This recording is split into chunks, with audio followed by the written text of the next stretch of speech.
este bloque retomamos la nota sobre el vínculo entre padres e hijos, cómo mejorar la comunicación entre ellos.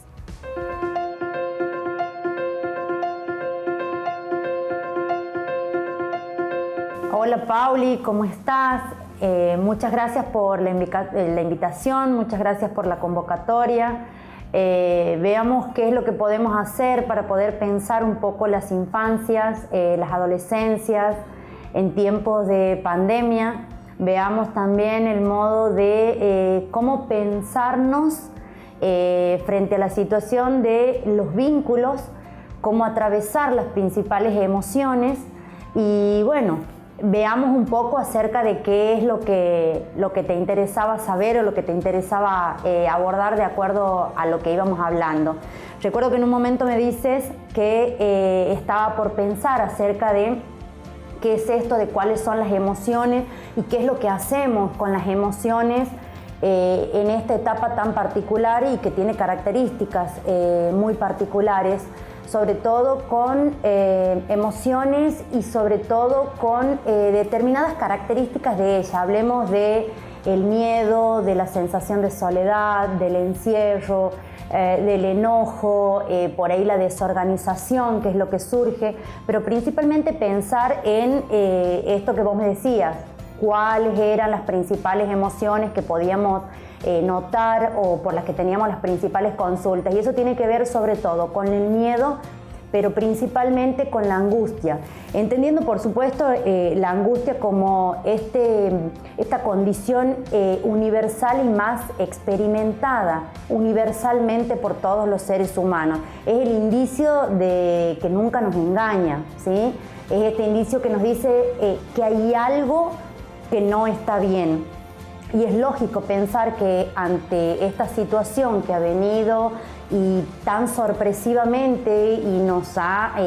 encontrado a todos, si se quiere, bastante desprevenidos, porque era algo desconocido, es algo que hasta el día de hoy todavía vamos viendo sobre la marcha cómo abordar, ha generado diferentes movimientos y diferentes cambios, de los cuales obviamente los vínculos humanos son uno de los primeros que se ven confrontados frente a esta situación,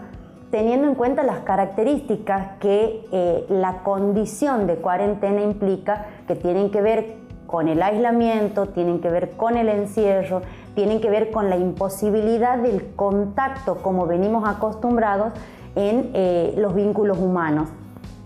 Y eso inevitablemente se traslada miedo, se traslada incertidumbre, se traslada inseguridad y eso va directamente ligado a los temores que podamos tener todos, independientemente de la edad que tengamos y de la condición en la que nos encontremos, respecto de la salud, respecto del trabajo, respecto de la educación, respecto de los proyectos que uno tenía a futuro. Todo eso se ve convulsionado porque de acuerdo a la situación particular que cada uno pueda ir viviendo, es que va a encontrar mayor o menor posibilidad de flexibilizar los modos de actuar o las conductas que pueda tener al respecto. Una de las temáticas que habíamos decidido trabajar cuando nos habíamos comunicado tenía que ver con el vínculo con los niños y con los adolescentes hoy por hoy en tiempos de pandemia, y pensar sobre todo que la característica fundamental de esto tiene que ver con una condición que creo que es la que más ruido hace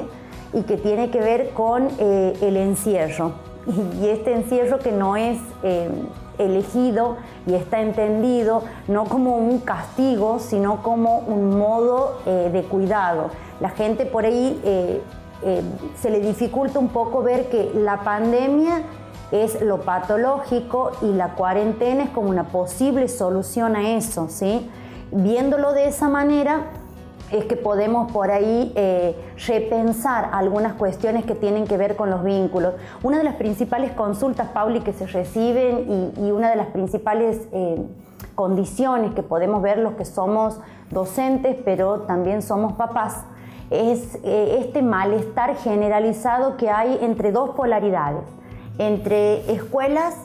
que darían mucha cantidad de actividades a los niños y otras que prácticamente se presentan como ausentes. Si nosotros nos ponemos a pensar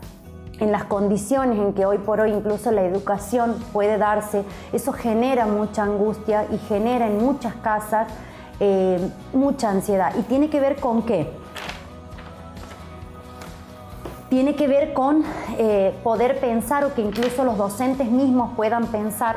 acerca de a quién y a quiénes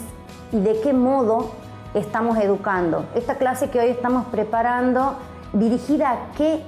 y a quién está, porque no podemos pensar en el niño como ese niño que tenemos al frente, a quien miramos. La condición que hoy por hoy nos da la situación que mundialmente se está atravesando es justamente la pérdida de contacto. El contacto es justamente lo que nos humaniza, esto que nos permite poder ver en la carita del nene que algo puede que no esté bien, en alguna sonrisa o en alguna mirada pícara o cómplice que puedan tener entre compañeros o entre la seño, el profe y el alumno. Esto nos quita esa posibilidad y nos pone un límite como muy claro. Esto también nos lleva a poder pensar de qué manera y en qué contexto esto, que muchas veces es una pretensión para mí un tanto lógica y hasta antipedagógica, pretender trasladar la escuela a la casa y el rol docente a los padres.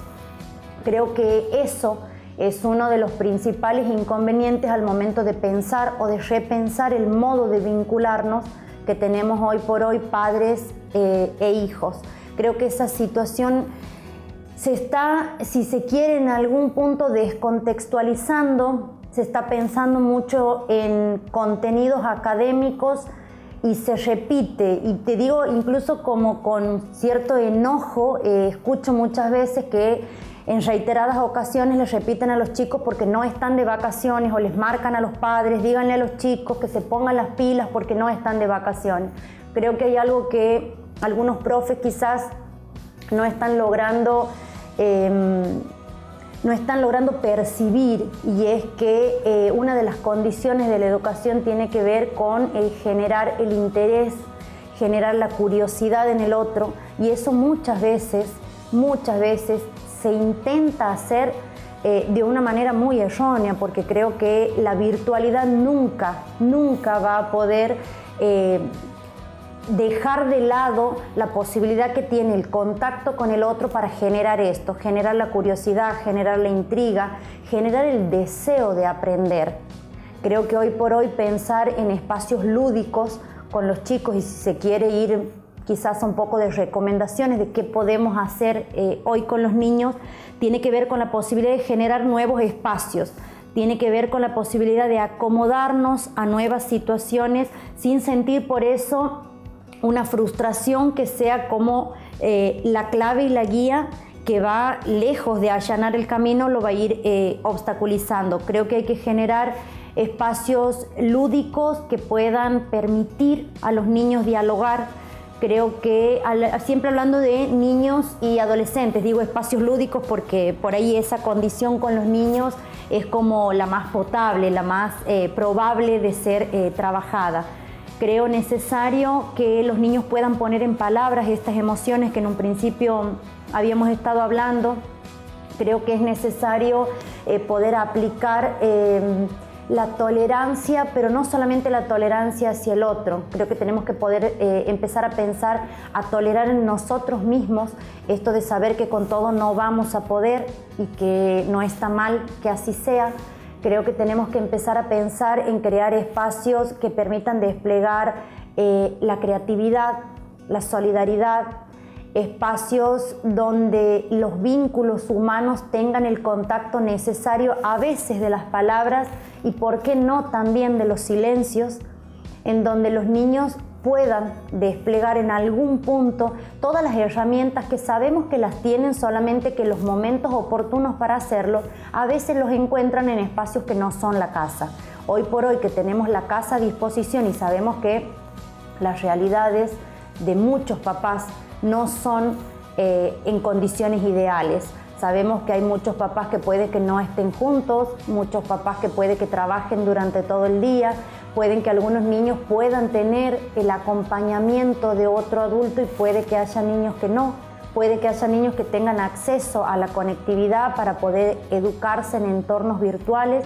y puede que haya otros que no. Creo que ese es uno de los puntos centrales para pensar los vínculos en educación y volver a pensar a la educación desde lo humano, de no decir esto que el niño no aprende nada porque no va a la escuela. Y yo creo que los niños y los padres estamos aprendiendo mucho